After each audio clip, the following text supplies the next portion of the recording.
The core elements. Are we solving the problem, or are we feeding the problem into your financial future? If we continue to feed the problem, we will never get to the solution that you want. And traditional financial thinking grossly underestimates the economic trends and shifts that we're facing. How can you be aware of something that you're not aware of? And how can you say yes or no to ideas you don't even know exist?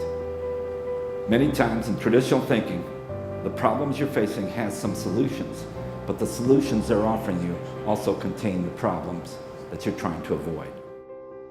Risk, taxes, penalties or regulation, inflation and depreciation of the dollar.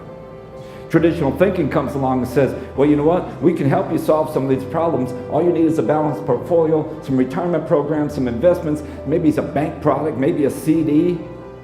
Maybe we need to discuss your mortgages. But does that 401k solve the problems that we're facing? Which of these 5 elements do you want in your financial future? Simple question. Which of these 5 elements do you control in your financial future? Let me get this straight. You're heading down a path and looking for a solution for your financial future from things you don't want and don't control. How long you want to keep doing that? What's going to determine the success of that product at that time are the economic trends and shifts that we face in our country. The demographics, the taxation, the unemployment situation, the unsolved mysteries that are going to impact your future. You see, what you have to understand is that the financial services doesn't control the risk, taxes, regulation, inflation, depreciation of the dollar. It's the actions of the government that are going to change the future for all of us. And we need to be aware of this. We need to pay attention to this. It's very, very important. Let's take a look at just the income taxes from the federal government. In the fiscal year 2014, they took in $1.7 trillion. Remember, we have a declining workforce, an aging population living on more government programs, and a working population that has an inability to save. But here's the government's goal. They're going to move from $1.7 trillion in fiscal year 2014 to $2.5 trillion just 5 years later. Do you still believe it's a good idea to defer the taxes to a later date? So the question is, how can anybody make a recommendation without having this information? And I bet it's the first time you've ever seen this. But this is our future. Think 20 years out. Think the next generation of that family. What is that going to look like? I got 4 kids and 9 grandkids, and I'm only 42. Early starter.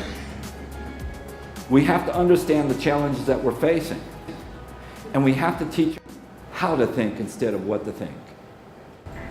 Here's what I'd like to do. I'm going to ask you 12 questions in 3 minutes. And you're going to answer for everybody here. We're going to create the most perfect product, all right?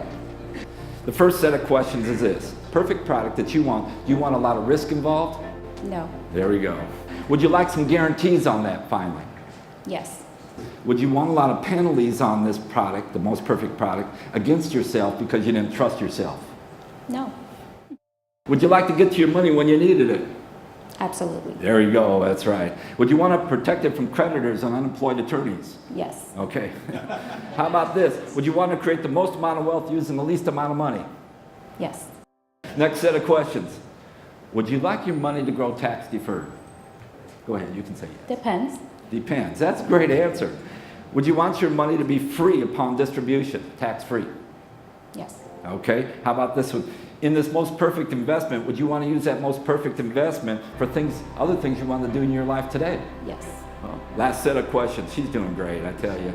How about this? Would you want the payments on this perfect plan to be tax deductible? Of course. Of course.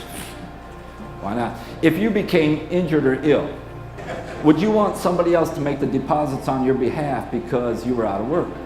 Yes. Right?